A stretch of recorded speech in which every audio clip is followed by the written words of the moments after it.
So now with De'Aaron Fox in San Antonio, what should the Spurs' identity be? You are Locked On Spurs, your daily San Antonio Spurs podcast. Part of the Locked On Podcast Network, your team every day. Hey, welcome back to Locked On Spurs, right here on the Locked On NBA Network. I'm your host, Jeff Garcia, Spurs writer for Kings 5 San Antonio. Glad to have y'all back and hope y'all are doing great today.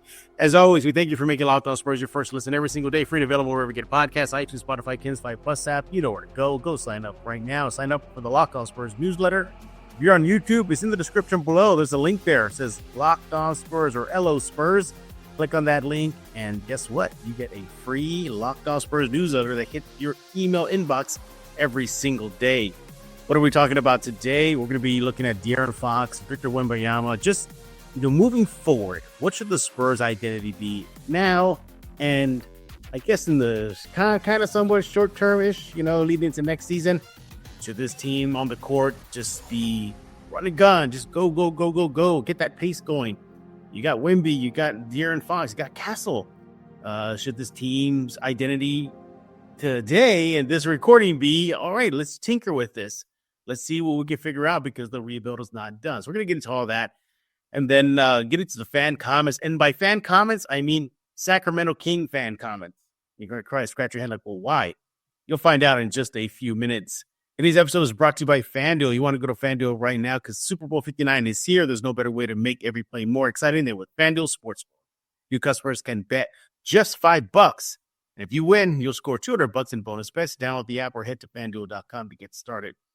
Going to bring in our guest. He is my colleague at Kens 5, Casey Vieira, who's been ignoring my request to come on Locked On Spurs for 3 weeks now.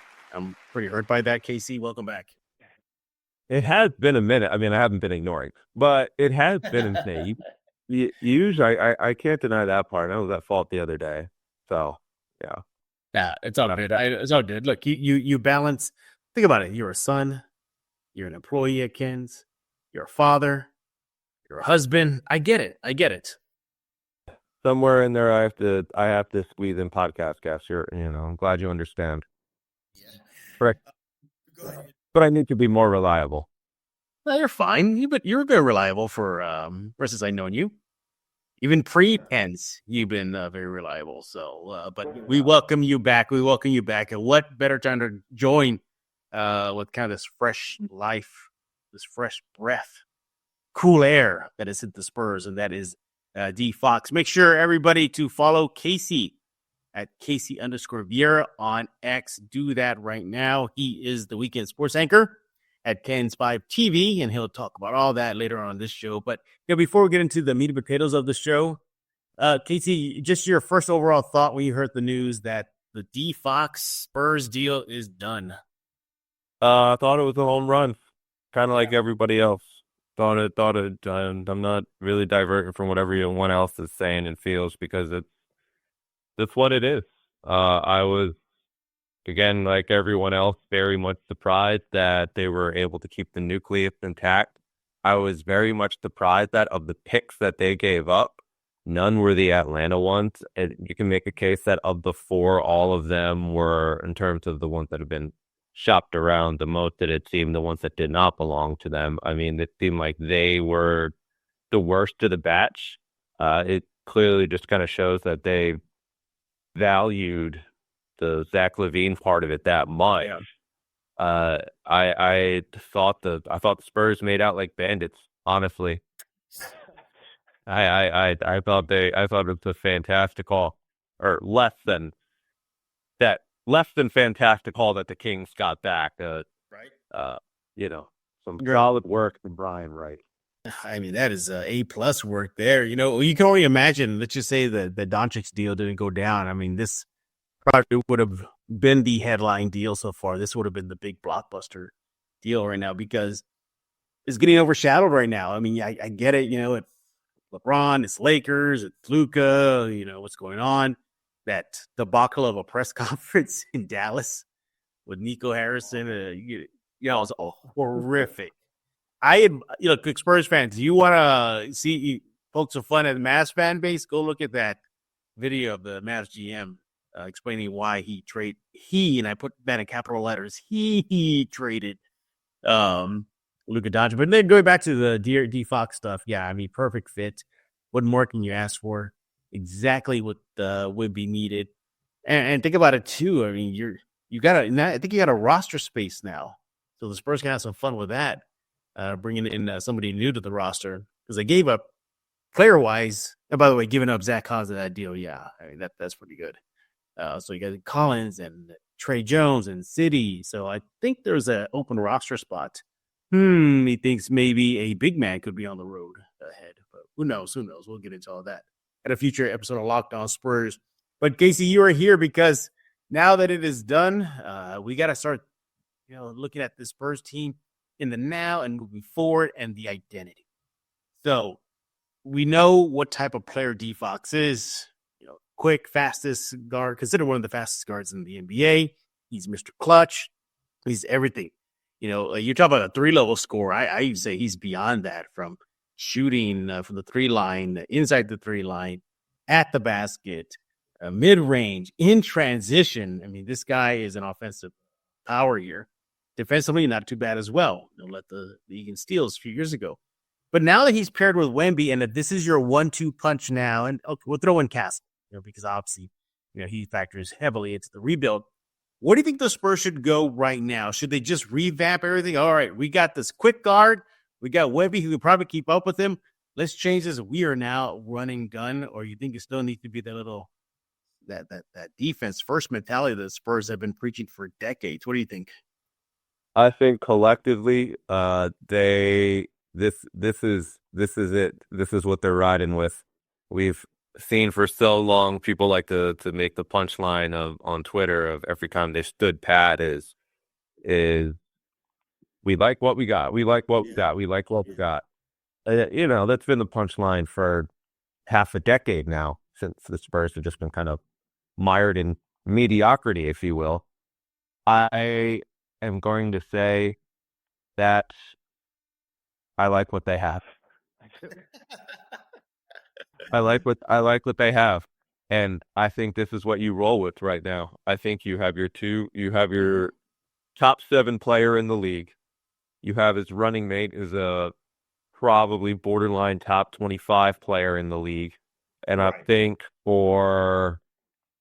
unless, and I only bring this up because it happened the other day, unless a bona fide top 5 player, top 10 player comes about, I'm standing pat and I'm letting this team grow into what they have, because for the first time with the Keldon era, the DeJounte Murray era, Derek White era, all those names, and more specifically of the present that we know, nobody has ever really been in a role that they've truly been designed. Like, you're not going to win, and as was the case a few years ago, you're not going to win a ton of basketball games if Keldon Johnson is leading your team in scoring. You're not going to win a ton of basketball games if Devin Vassell is leading your team in scoring. But if you're putting them in solid spots where Keldon can be a top 7 to 8 rotational guy, Devin Vassell can be your first scorer off the bench. You have Jeremy Stillhan not playing the point guard, which we learned right away is a win throw to jump, but they've been able to put him in the dunker spot and essentially do anything else aside from playing the point. It's not pressure on Castle to expedite his growing process anymore. Everything feels like it can happen organically right now. Again, unless the unthinkable happens again, and a Giannis becomes available. But again, I say that tongue in cheek, but we don't know, right? We don't know. And for me, as far as what the identity should be, I think they need to speed it up a bit starting today, or yesterday when they played against the Hawks. Why? Because you saw some of the Spurs losses this season revolved around pace. The Chicago Bulls, one of the fastest teams, beat them. You throw another Indiana, beat them in France with that pace. So that's kind of been a struggle for the Spurs, is going up against teams that want to crank it up. So I think De'Aaron Fox in tow, and as well now with Wemby and Castle, you want to start getting that rhythm going. You want to get that rhythm going. Look, they threw Fox right into the fire. They'll remember back. By the way, I was thinking about this. Remember back in the day when players get traded, it'd be like games before they would play. It'd be this like 2 or 3 game gap, and then they'll make their debut. Nowadays, they just throw them right out there. But my point is that I like that, because let's get this going. Let's get this speed up a bit, and let's push the pace. And in today's NBA, pace is everything. And I think, too, with Fox and Wemby, especially Fox, I think they're probably going to set that tone quick, is getting going, and sustaining that as much as you can for 48 minutes. So you look at that and everything, you look at the rosters constructed, they got horses as well that can keep up with them, too, from Keldon to Devin to Jeremy. So that aspect of it, yeah, I think you could probably expect a faster paced Spurs team. Your thoughts? Yeah, by default. Yeah. Just by default, when your best player is viewed, or second best player, I should say, is viewed as one of, if not the fastest player of the league, it's by default, it's going to become that way. I do think that would help. I look at kind of the names that are out there. I think of like a Obi Toppin. I don't know if Indy would put him away, because he works very well with the Tyrese Halliburton's positive assets. But if you can get like a rim runner like that, especially at that backup big spot, because there is a little bit of a hole there, even more so when Charles Bassey does not play, which appears to be going to be a situation for a few days at least with this MCL strain. And I'm pretty confident the Spurs are going to, given the knee injury he had last year, they are not going to rush this back in any capacity. Point being, yeah, I'm with you on the idea. I think the roster is built reasonably enough to push the tempo as it is. But they could use a couple more bodies, especially at that dunker spot, especially getting out in transition. I do agree with that. But collectively, I think this team is set with what they have and what they should be rolling going forward. Yeah, absolutely. You look at one of their more recent losses against the Grizzlies. They lead the NBA as far as of this recording in pace at 104.4. Again, you talk about the loss to the Bulls recently, number 3 in pace in the NBA, 103.2. Thunder, the same thing, 99.8. They're number 7 in the NBA. The Pacers, as mentioned, they're number 8, 99.6, and they handed the Spurs a loss this season. The Bucks, number 9, 99.5. You see where we're going with this. Some of the teams they've recently been losing to crank up that. Now, just to end up, I guess pre-D-Fox in Sacramento, the Kings were the 10th best team in pace at 99.4. The Spurs are 99.1. That put them at number 14 as of this recording. So I do expect that to increase this season. I think it's a good thing, too. I think you maximize your assets, your young guys. This is a young team, not young. I know what Chris Paul said, everybody. I get it. We got to get away from. I'm not talking about that aspect of the game. Just these are not older players in the 30s or in the decline. They're still kids. So, yeah, let's get it going. I think that'll benefit Castle, benefit Wemby, Keldon, Devin. Feel bad for the new Spur, too. Jordan McLaughlin, too. So, can't forget about him. Yeah. But the loss and all that stuff was Jordan. He's getting paid, too. He's getting paid, too. So, you put it all together, it works. Now, what about the long term? We're going to discuss that when we get back. So, we know the short term, the identity could be leaning towards a quicker game. So, yay, Spurs. Let's see if that works. But should the Spurs start thinking long term now? You'll see what we think. We're getting that in just a few minutes. Right here with Casey Vieira of Kens 5 TV. Follow him on X at Casey_Vieira, and just give him a pat on the back to finally come out of Locked On Spurs after a while, man. We missed you here. We missed you here, buddy. All right. Let's go ahead and talk about prize picks. Basketball season is heating up, and there's no better way to get real money action while watching your favorite NBA stars with prize picks. Whether you're a diehard fan or just love some friendly competition, prize picks makes it fun and easy to turn your basketball knowledge into cash. Here's how it works. Pick more or less on at least 2 players for a shot to win up to 1,000 times your cash. Think Wembanyama's going to drop 30 points? Maybe Devin's going to get more than 8 assists? Prize Picks lets you make your predictions and put your money where your mouth is in just 60 seconds. Look, I've been using Prize Picks all season long. It's very addictive. I mean, last week, well, just pretty much every day, Wemby's going for more than 20 plus points. You got Devin Vassell playing well right now. That's the kind of action I'm talking about. And with Prize Picks Flex Play option, even if one of my picks doesn't hit, I can still double my money. Plus, once I hit, I get my money fast, sometimes as quick as 15 minutes. It's honestly the best way to keep the game exciting. Now's the perfect time to join. Download the app today. Use code LOCKEDONNBA to get $50 instantly when you play your first $5 lineup. That's right. No need to win to get in on the bonus. It's guaranteed. Price Picks. Run your game. As the new leader of the Decepticons, I command you to subscribe to Locked On Spurs with Jeff Garcia. We're back right here on Locked On Spurs with Casey Vieira, my colleague at Ken's 5 TV. Follow him on X at Casey_Vieira.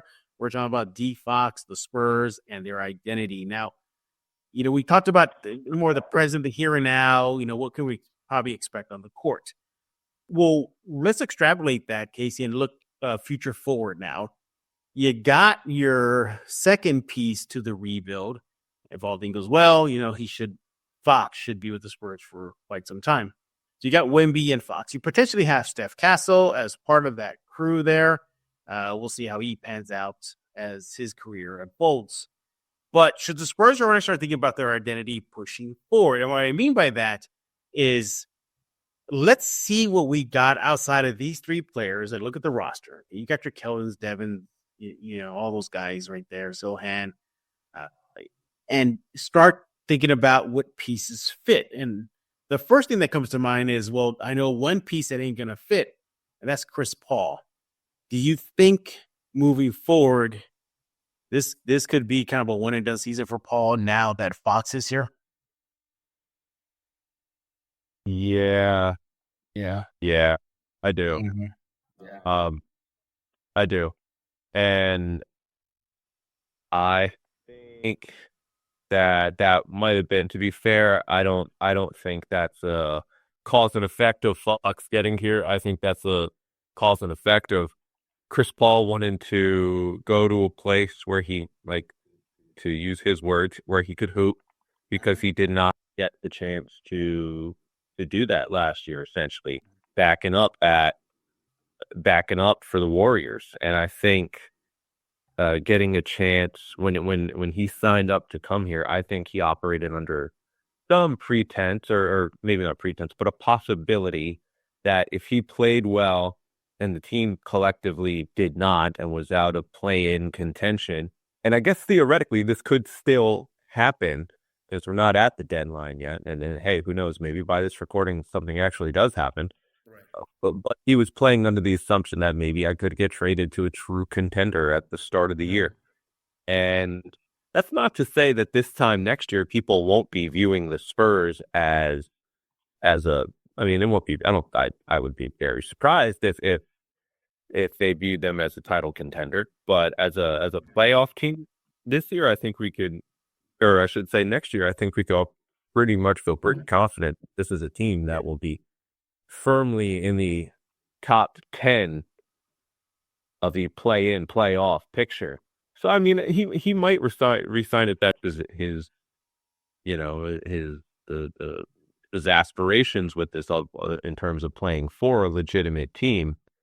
But in the long term, yeah, probably probably for Chris Paul. I would guess. I have no knowledge about that. Yeah. He's away from his family too. Yeah. He makes it points it out a lot that how much he's missed his family so far this season. Well, who knows? So I know already the one identity piece that you can probably expect to not be with the Spurs moving forward is Chris Paul, whether that be at the this week or the waiver line. So we'll see. But another idea I have as far as searching for the Spurs identity is why not establish that identity that they'll likely carry from this season and beyond now? And what I mean by that is experimenting, throwing out lineups that may or may not work moving forward. All right. So, okay, just for an example. Oh, yeah, Castle and Fox, this seems to work. This seems to work. Let's get this going. Let's see how they mesh well with Wemby. Or, maybe Devin's better off the bench. Let's try Sohan at this spot here. So I think you can already start tinkering with lineups because, again, you have two nails in the foundation, Fox and Wemby. You have a nail that's halfway through the 2x4, and that's Castle. So they got to look at the roster because this offseason, I could see the Spurs being active, especially come the draft, with those tons of picks they still have, the Atlanta picks that they're going to convey. I could see we gave, this experiment out, having Devin starting with Wemby and Fox and Castle. It didn't work out. Does he really factor into the future plans?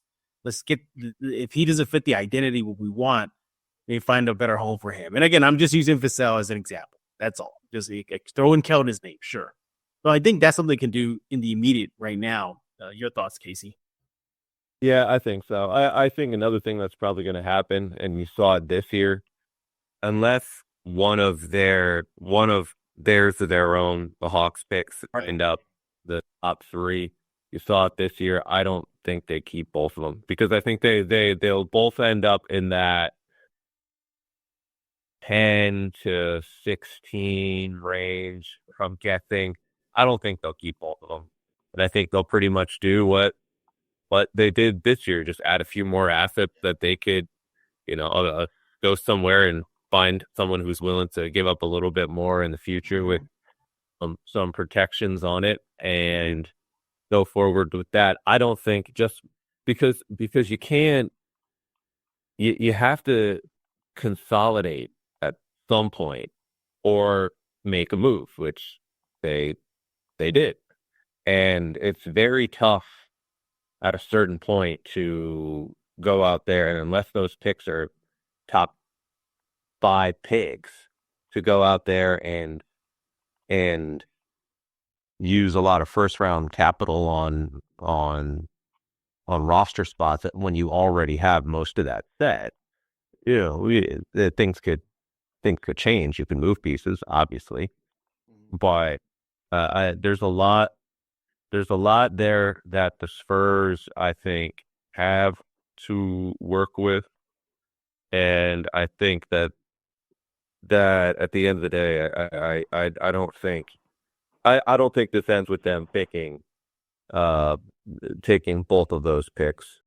I mean, you're absolutely right, Casey. You look at the Spurs team, and that it goes back to this is that they're not out of the rebuild, but they're getting very, very close. They're getting so close right now. Who knows if one of those Atlanta picks in the draft, the basketball lottery gods are smiling in it, the top 5 pick. I mean, you have your missing piece there? Could it be in the offseason as far as a trade? Look at the Doncic deal. If that is the asking price for Luka, no, I think that Luka deal just set the bar a little lower as far as expectations. So there is an avenue for the Spurs to bring in another power player. So it's almost as if now moving forward, if your name is not Fox, Wemby, and maybe Castle, you're kind of auditioning for your job with this team, aren't you, Casey? Yeah, probably. Probably. I think so. Absolutely. Yeah, all right. Any other type of quote unquote identity things that you think the Spurs can do now as far as establishing what they'll be either now in the future? And speaking of now, do you think they got enough in them to really get into that play-in spot like this season? Yeah, I do. I do. I think they do, and I think in the long term, if we were to hit the restart button on this season, everyone's 0-0. I don't think there is a inordinate difference between 11 and 3 in the conference. I could see for the most part Spurs could obviously where they are finish 11. But I could also see a world because I think there's so much parity in the conference right now where they could finish 3. I really do. I really do feel like it's just Oklahoma City and the field. Because Oklahoma City is distantly better than most other teams in that conference. Not most, all other teams in that conference. Yeah, all others. I mean, for a minute there, I thought the Cavs were going to be up there too, but they kind of cooled off somewhat. Yeah, I think the Celtics and because I was looking, they have a lot of head-to-head games still. I think the Celtics and the Knicks are gonna gain some ground on Cleveland here before the end of the season. I was looking at it. Knicks have more head-to-head than the Celtics. I think the Knicks have 2 and the Celtics have 1, if I'm not mistaken. It might just be a deal where Cleveland pulled away too far early that they could hold on. I don't think even at with Boston. I think as of this recording, after the win on Drew Pittsburgh, I don't think this season. I think the margin's a lot tighter before the end of the year. But anyways, I digress. Yeah, the point is that the Spurs can already start establishing their identity moving forward now with Fox and start tinkering with it immediately. And not just yesterday against Atlanta, but throughout the entire rest of the season. Was like 30-ish games left in the season. So, and then start establishing what they want to be once they're right at the first step out of the rebuild or whatnot. Even now, I mean, I'm going to be interested to see, like just how quick this team is going to play. I can see Mitch Johnson around the sidelines kind of waving his arm like, go, go, go. Let's keep it going. So, and they're going to need it too. They're going to need that offensive weapon with Fox because, man, when this team goes in an offensive drought, they go in an offensive route. It's not even funny. But anyway, we're not done talking about – oh, go ahead. No, another thing too, at the rate they've been turning over the basketball. Oh, my goodness. They're the amount that they've been getting exposed as a result of it is crazy because they're turning over the basketball and they can't stop the team count in transition. So that's it helped by too. Absolutely. And started yesterday versus the Hawks. We'll see if it continue during the rodeo road trip. Cannot wait to see how this all comes together. What this team will look like at the end of the season. Just, we kind of got a glimpse of it too last season. Remember, they were just a horrible season. And then those last 10-ish games, they started really kind of coming to their own, like really peaking. And so now you're throwing a Fox in there. Let's see what happens. He is Casey Vieira. Follow him on X at Casey_Vieira. When we get back, we're going to be talking about you guys, Locked On Spurs fans, or should I say Sacramento Kings fans. Yeah, you'll see what I'm talking about right here on Locked On Spurs. But first, everybody, we got to talk about FanDuel.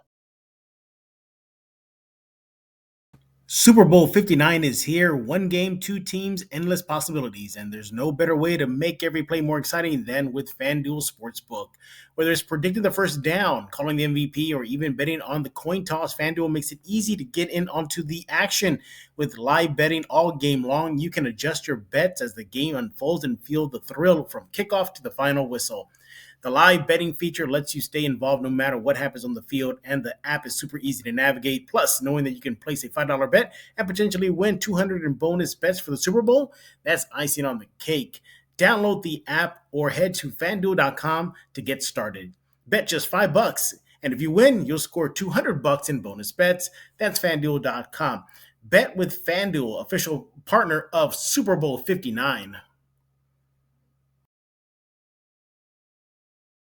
This is Homer Simpson, and you are listening to my favorite Spurs podcast, Locked On Spurs.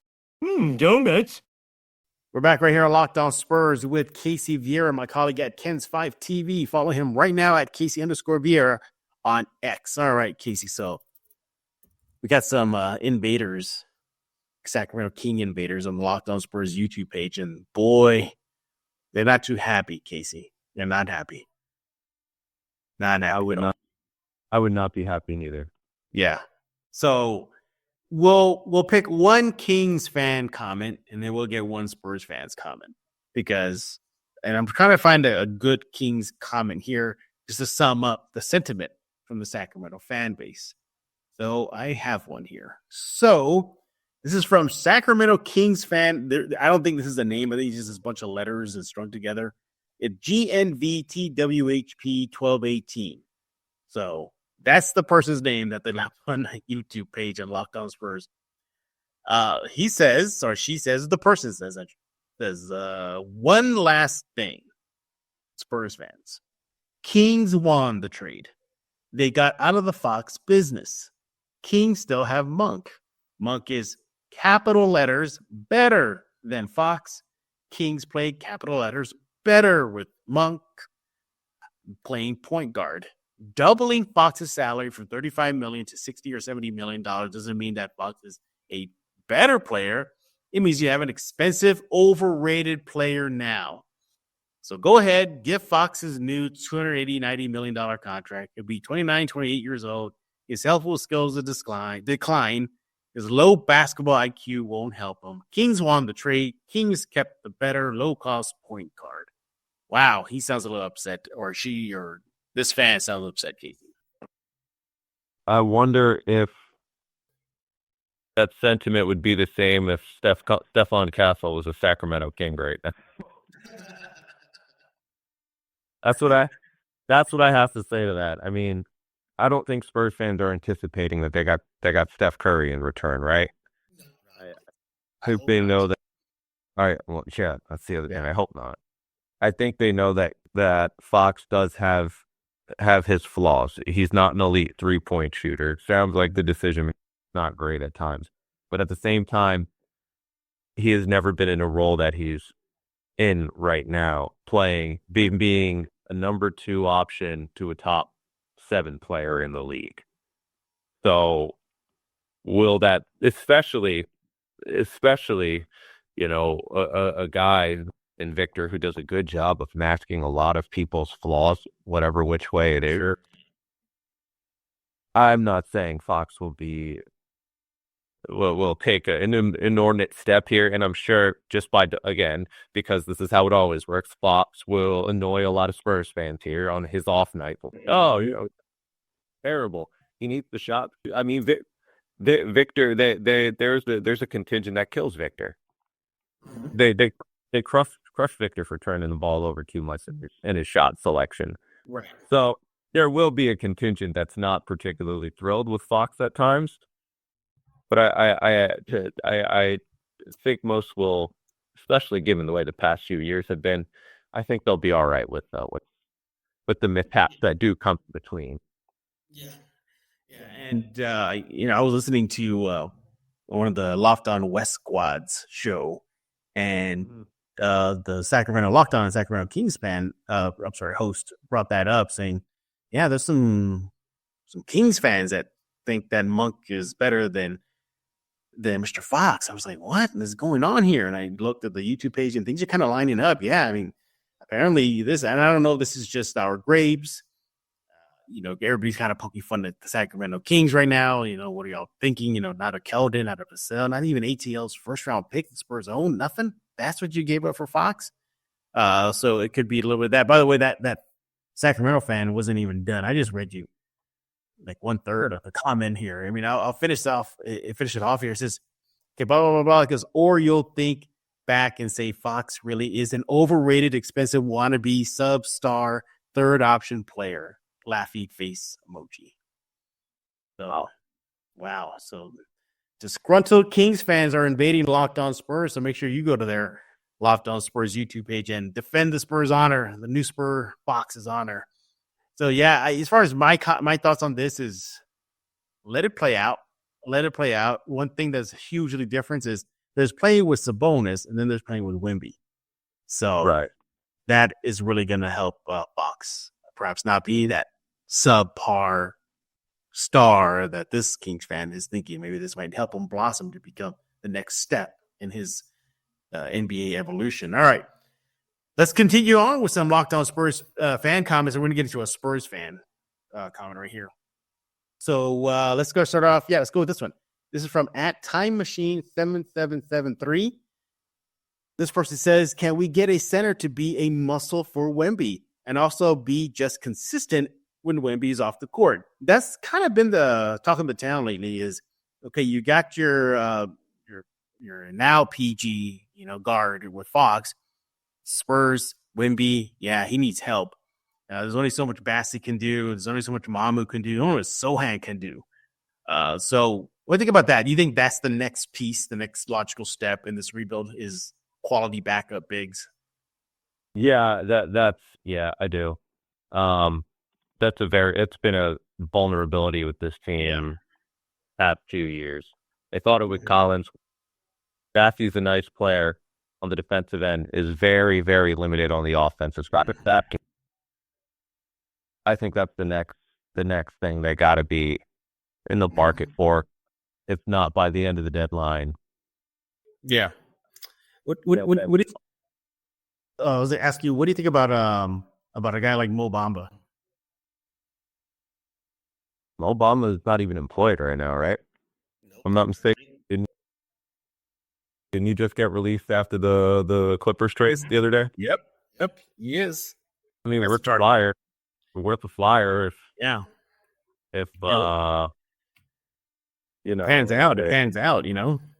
Yeah, Bassi's going to miss some time here. Yeah. And here's the thing too. I think what you want to do, I don't think you want to address this issue in the draft. I think you want to kind of get an established big already. There's been murmurs about Jakob returning and some sort of deal. I like Mo Bamba. I like the idea of that. I even like the idea of somehow Hartenstein gets available. I think that'd be a perfect big for the Spurs to have to back up when that won't happen. But that won't happen. No, that won't happen. But he was. We were on that train all year last year. Oh yeah. I mean that was the ideal. The ideal big man to bring in to back up Wemby. But no, I think they will. I think it's something they can address in the off season, maybe the waiver wire. But what do you think about addressing that need for a big in the draft? That's probably worth exploring. Yeah. I'm not going to sit here and on a spur of the moment question like that, answer that question like I know who's going to be there at 12, 15, 16 for them to take a look at. But that probably is the priority.